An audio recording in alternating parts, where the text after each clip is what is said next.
Muda de vida se tu não vives satisfeito. Muda de vida dos humanos, com a voz de Manuela Azevedo, a escolha musical de Mendo Henriques, 61 anos, professor universitário doutorado em Filosofia, é o líder do mais novo partido político português, Nós Cidadãos. É um partido que tem apenas 3 meses. Muito obrigada por ter vindo. Porque esta escolha? Muito obrigado eu, Flor Pedroso. Esta escolha porque todo o país, pensamos nós, quer mudar de vida, mas entre a intenção e a realidade há um passo muito grande a dar. O que Nós Cidadãos nós temos feito desde que fomos criados oficializados. Sim. No dia 23 de junho, congresso a 25 de julho, entrega de listas em todos os círculos nacionais a 24 de agosto. É tentar explicar. Vila Real, não é? Ou não? Felizmente, incluindo Vila Real. Então, aliás, com um candidato fantástico, o Miguel Alcoforado. Ok, então ainda li uma notícia antiga em que não conseguia... Tem toda a razão. Nós estávamos desesperados, mas in extremis. E então esta muda de vida é o que os Nós Cidadãos pretendem para estes próximos 4 anos? Eu acho que é o que o país pretende neste sentido. O problema é português, o problema é europeu, o problema é de mudança de paradigma, como nós temos a ocasião de dizer. A partir do dia 15 de setembro, a sociedade portuguesa percebeu que não pode entregar só ao Estado, digamos assim, a sua mudança e tem que ir para os cidadãos. Está a falar da 2012, da grande manifestação, sim. Levou mais de 1 milhão de pessoas à rua e que fez com que, entre outros movimentos, o Nós Cidadãos tivesse aí a sua gênese, digamos, o seu primeiro momento de concepção. O que nós, desde então, fizemos em vários momentos, quer no chamado Encontro de Miranda de Corvo, quer depois nos nossos encontros preparatórios, foi criar primeiro um programa político e agora um programa eleitoral onde achamos que temos respostas importantes a dar. Ora bem, mantém a ideia de que é possível a eleição de 4 a 5 deputados do Nós Cidadãos no Parlamento, como disse aqui numa entrevista na Antena 1? Eu creio que temos condições, o que é uma diferença em relação a dizer que temos a certeza, temos condições para eleger um grupo parlamentar de pelo menos 2 e há círculos como... Então já tornou mais realista a sua primeira ideia? De 2 a 5. De 2 a 5. Posso manter. E tem a ver com círculos muito específicos. Que é fora da Europa? Não, no círculo certamente de Lisboa, no círculo do Porto, Setúbal, fora da Europa sim, Açores. Tem um candidato muito jovem nos Açores, um jovem que escreveu um texto com 10 anos a dizer que queria ser Primeiro-Ministro, agora já tem 18, claro, senão não podia ser candidato. Exatamente, fez em março, eu conheci-o por causa de prefaciei um livro dele. É um rapaz que revela uma maturidade extraordinária. Eu tive a ocasião de estar com ele em pré-campanha nos Açores e vejo que ele representa o que há de melhor na juventude, isto é alguém que acredita na sua terra, Ribeira Grande, Rabo de Peixe, Açores. Sim, vem de um local muito específico. Muito específico, mas que hoje em dia é muito diferente do que era há 15 anos, apesar de tudo, que tem um grande contacto com as comunidades, com a diáspora portuguesa no Canadá e nos Estados Unidos, e que quem escreve 5 livros aos 18 anos, bem, não é gago se falasse, e não é disléxico com certeza. Com certeza que não. Ora bem, se assim for, o que fazer depois com estes deputados, porque diz que o partido não tem mensagem ideológica, mas sim de cidadania. Isto significa o quê? Isto é muito importante, porque significa que há um pragmatismo em que nós sabemos que o português que se sente humilhado, ofendido, pisado pelas políticas de austeridade, não está muito preocupado com etiquetas partidárias de esquerda ou direita. Essas interessam aos politólogos que classificam. O português está interessado em soluções democráticas que façam melhorar a sua qualidade de vida. Mas chega a essa conclusão pela sua observação? Sobretudo pelo que eu escuto e pelo que me vêm dizer e aquilo que chega à nossa organização. Não se trata de uma convicção pessoal, trata-se de uma certeza alicerçada nas muitas conversas que nós vamos tendo, em que a maior parte dos nossos votantes possivelmente são pessoas que votaram só 1 ou 2 vezes na vida, que se estavam a abster e uma vitória nós já temos. Estamos a conquistar para as eleições de 4 de outubro muitos abstencionistas. Porquê? Porque vêm ter convosco a dizer que se abstinham? É uma experiência muito corrente, porque se abstinham, porque estavam desiludidos, porque não havia alternativa, porque era mais do mesmo, e percebem que o Nós Cidadãos tem uma postura diferente de outros partidos, que surgiram de decisões de formações já existentes, e que têm ideias concretas, que não faz promessas, porque nós não fazemos nenhuma promessa, apenas apontamos para exigências de mudanças de políticas. E que políticas são essas que quer mudar? Nada se pode mudar sem acabar com a promiscuidade entre política e negócios que neste momento vicia toda a vida pública portuguesa, que teve, no caso... Essa foi uma tónica muito forte do discurso presidencial de Manuel Alegre nas campanhas dele.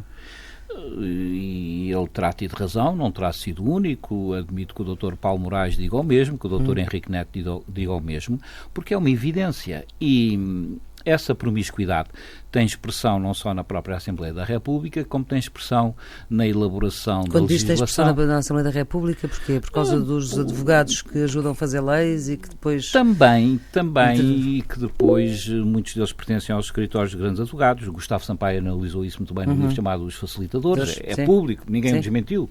O registro de interesses que é feito na Assembleia da República é muito fraco e, portanto, nós temos que terminar, por um lado, esse aspecto, mas não é só isso.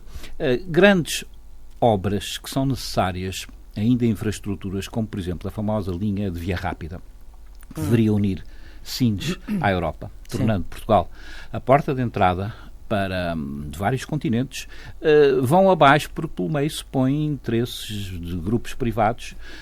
Perderam-se oportunidades, por exemplo, de fundos europeus, agora em fevereiro deste ano, para fazer a chamada via rápida, não é? São projetos, neste caso, que existem desde 2004 na Figueira da Foz, com a doutora Manuela Ferreira Leite, chamado versão em pi deitado, que Portugal deveria estar ligado à Europa por uma linha férrea que iria de Aveiro, Salamanca e norte de Espanha, e outra que iria de Lisboa, Sines, Elvas, Badajoz, Madrid. Isso em TGV? Em o que se chama via rápida, isto é, o TGV, as pessoas deram-nos uma ideia errada. Quando falamos de via rápida, estamos a falar de comboios. Estamos a falar de comboios, isto é, as pessoas têm uma ideia errada que o TGV, falar de TGV é o mesmo que falar que eu gosto de Ferraris, não é isso. O que é preciso dizer que é preciso haver estradas por onde passem mercadorias, que é isso que interessa aos grandes portos. Mas estamos a falar de estradas ou estamos a falar de linhas ferroviárias? Eu comecei a falar de rodoviárias porque nós não podemos ser uma ilha. Neste momento somos uma ilha porque é o único país da Europa que não tem a bitola europeia no ferroviário.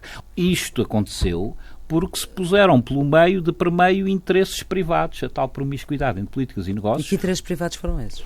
Foram interesses privados daqueles que não estão, acham que não vão ficar bem posicionados nos concursos, acham que os seus estudos não foram recomendados e perdeu-se já muito dinheiro em muitos aspectos, mas é um caso, entre outros, que lhe poderia dar. O que eu ia dizer era que o caso paradigmático da promiscuidade entre política e negócio é a queda do Dr. Ricardo Salgado e tudo o que ela acarreta, e em que o país ainda não se libertou destes estigmas, não é? Tal como o resgate do BPN, não é? Que ameaça afundar outra vez o nosso déficit, se forem contabilizados os 4.900 milhões de euros, faz outra vez cair o déficit de 4,2% para 7,4%, ou isso, e mais uma vez nós somos levados pelo beicinho a resgatar vícios públicos e vícios privados. E o que é que o nós, cidadãos, professor Bento Henriques, pode fazer? Ao iniciar uma renovação das vozes na Assembleia da República, deixaremos de ter representantes seguidistas dos diretórios partidários. Se há alguma certeza, penso eu, a única certeza que eu diria sobre as legislativas de 4 de outubro é que nenhum partido alcançará a maioria absoluta. Eu creio que isto, neste momento, é quase uma verdade de lapalice. Mas é uma verdade de lapalice importante. É uma verdade da qual se retira que os diretórios partidários das grandes formações vão ficar sujeitos ao escrutínio das vozes dos cidadãos das formações menores. Se o voto do nós, cidadãos, pudesse viabilizar um governo da atual maioria ou do Partido Socialista, para que lado é que caía? Eu já me pronunciei sobre isso e nós... E nunca se pronuncia? Não, nós achamos, por questão de princípio, como diz um velho provérbio, não se vende o leite antes de chegar ao mercado. Achamos que seria uma arrogância da nossa parte estar a dizer que a nossa posição seria esta ou aquela sem saber o que eleitoralmente valemos. Podemos ser eleitos um deputado e isso é irrelevante. Se for... Depende. Sim, António Guterres andou à procura de um deputado para aprovar um orçamento. Exatamente. Tem razão nisso, é verdade, mas de qualquer modo também é verdade que um deputado é diferente de 2, 3, 4 ou 5 claro de um grupo parlamentar. O que nós dizemos é que não eliminamos nenhuma hipótese, mas consideramos prematuro falar sobre isso. Mas também, de certo modo, também não dá a quem vota no Nós Cidadãos uma certeza do caminho a seguir. Damos a certeza de que não estamos a defraudar quem vota em nós. Falo porque não quer mais do mesmo. Falo porque está desiludido. E o que é mais do mesmo? É o PS e a maioria ou mais do mesmo é só a maioria? Não, é claramente a maioria, a coligação PAF e o Partido Socialista, porque não vemos uma diferença apreciável entre o 17º e 18º governo de Sócrates e o 19º de Passos Coelho. Vemos sim que circunstâncias diferentes obrigaram José Sócrates a uma política expansionista, enfim, neo-keynesiana de investimento forçado, elevando muito a dívida pública, que já vinha atrás, e umas circunstâncias diferentes obrigaram o Passos Coelho a fazer exatamente o contrário. A fazer exatamente o contrário, uma política austeritária, mas as premissas de governação são as mesmas porque nenhum deles cuidou de fazer crescer o tecido produtivo. Mas acha português. que agora, apesar de tudo, o Partido Socialista tem outro protagonista? Acha que continua a ser a mesma coisa? Acho que piorou, sinceramente, porque não creio que seja apenas eu, acho que há uma enorme, é como que um balão, havia uma canção ligada ao Partido Socialista, que era o balão sobe, balão sobe, não é? É um balão que está a descer porque o eleitoralismo é sempre, a nosso ver, um erro político. Fazer promessas, dizer que só porque não estamos lá há 4 anos vamos fazer diferente, eu creio que o eleitorado está mais inteligente. E por isso é que nós, cidadãos, não faz promessas rigorosamente nenhumas, mas diz é preciso inverter políticas públicas de segurança social, de sobreendividamento. Da segurança social, os senhores querem que a contribuição seja feita a partir do volume de faturação das grandes empresas e não a partir do número de funcionários das empresas todas. As contas que fizeram, isto servia para alguma coisa? O princípio está certíssimo, não é? E na nossa equipa de economistas, em que o Pedro Policarpo, que é o número 2 da lista por Lisboa, um jovem de 37 anos, tem, digamos assim, as métricas preparadas, porque são aspectos técnicos, porque a partir do princípio depois tem que se criar, por assim dizer, escalas de contribuição diferentes para as microempresas, que possivelmente vão ser todas isentas dessa contribuição, para empresas pequenas e médias e, finalmente, para as grandes, pode-se dizer mega, mas realmente são grandes empresas, E essas contas não?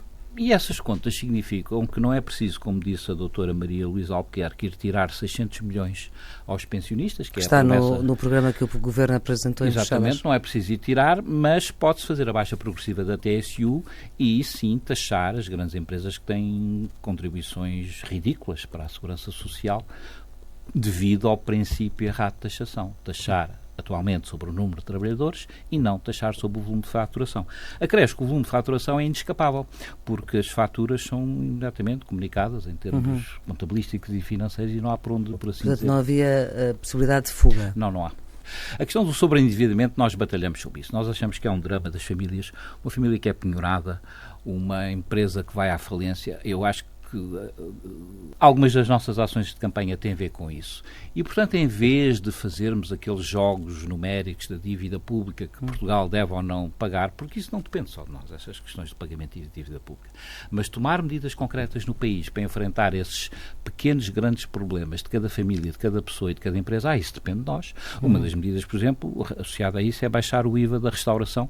Nós até achamos que devia ser 11%, segundo as nossas contas, mas pronto, pelo menos a reposição do 13%. Não é o único que defende essa baixa não, é verdade. Do IVA da restauração. Falou há pouco, professor Mendes Henriques, no corte da TSU. Eu li que era um corte radical da TSU, da taxa social única, quer para empresas, quer para trabalhadores. Não, é progressivo e, como disse, por isso é que é preciso uma métrica e, a partir do princípio sólido, depois é preciso estabelecer casos. Portanto, faz sentido haver uma redução da TSU. Por exemplo, o Partido Socialista, como sabe, é uma das propostas que introduz na questão da segurança social. Faz sentido? Sim, ele ainda foi a tempo de nos copiar nisso, porque é conhecido... Copiar?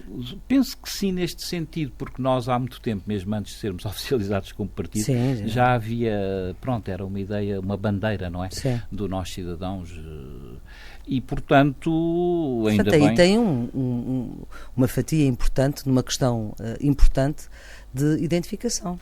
Tenho, e, por exemplo, em conversa com José Manuel Esteves, o secretário-geral da ARESP, ele dizia do seu contentamento por nós defendemos essa posição, porque dizia-me ele que no ano passado houve a falência de qualquer coisa como 13 a 14 mil empresas de restauração, é conhecida a crise do setor, e cerca de 60% das empresas nesse setor estão sobreendividadas. Sim, mas aí está-me a falar da baixa do IVA da restauração, estava a falar sobre a segurança social. Está ligado porque boa parte dessas micro, pequenas e médias empresas, precisamente, têm um TSU muito agravado por causa do funcionário e do pessoal da restauração. Se baixarmos isso também facilitará a vida dessas empresas e noutras permitirá criar emprego. Em último caso, estas medidas têm a ver com a criação de emprego. Mas nós não ficamos só por este lado economicista. Nós achamos, por exemplo, do ponto de vista do ensino, a questão do ensino técnico ou profissional tem que ser revisto.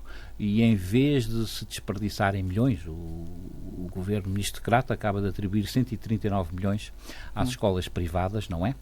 No que nós achamos absolutamente escandaloso, porque há casos conhecidos na comunicação social de escolas privadas que estão do outro lado da rua de escolas públicas, até financiadas pelo parque escolar, e que são retiradas turmas às escolas públicas para dar às privadas. Ora, nós achamos que esse dinheiro deveria ser muito melhor investido, à maneira alemã, no ensino técnico ou profissional, que de facto prepara as pessoas, que entusiasma os jovens, porque hoje em dia o técnico e a tecnologia tem muito a ver com o futuro da nossa sociedade. O técnico não é... Portugal, talvez há 40 anos, tivesse a mania do doutor, da pessoa que tinha um DR no nome, porque fazia não sei o quê, direito, ou um curso desse género. A sociedade mudou e a sociedade mostrou que a tecnologia tem um prestígio e uma capacidade enorme de modernização. Essa mensagem tecnológica devia ser passada aos jovens, que são os primeiros, como sabe, melhor do que eu certamente, a mexer em aparelhos móveis e tecnologias. Isso devia fazer parte, digamos, do ensino e ligar isso à indústria. Estão a aparecer, por exemplo, casos extraordinários das oficinas dos chamados dos makers, não é? Dos jovens que vão lá e que numa impressora 3D são capazes de criar objetos. O Presidente Obama tem falado muito que isso é o futuro da indústria. Portanto, não é a criação de emprego, a criação de riqueza não é um problema estritamente económico, é um problema de educação. Mendes Henriques, presenciais para si já não é problema, porque já tem candidato escolhido ou ainda não? Não, nós não nos pronunciamos sobre as presenciais, achamos que não é uma questão, não há, quer dizer, eu já tive a dizer, é um não assunto enquanto não terminarmos o processo das legislativas. Mas dos candidatos ou pré-candidatos que existem, nós achamos que há vários que têm um bom perfil de cidadania. Por exemplo, Paulo Moraes, Henrique Neto, porque citou-os há pouco. Certo, e Sampaio da Nova também. Até é muito provável que nós não venhamos a aconselhar o voto em nenhum, mas apenas a dizer que há um perfil interessante de vários candidatos, dando a liberdade de consciência aos nossos filiados e seguidores, mas é prematuro. Muito bem. Professor Mendes Henriques, muito obrigada por ter vindo à Antena 1, agradeço a sua disponibilidade por ter vindo à Rádio Pública. Tenha uma boa campanha. Eu é que agradeço muito o vosso convite, como sempre, muito interessante. Muito obrigado.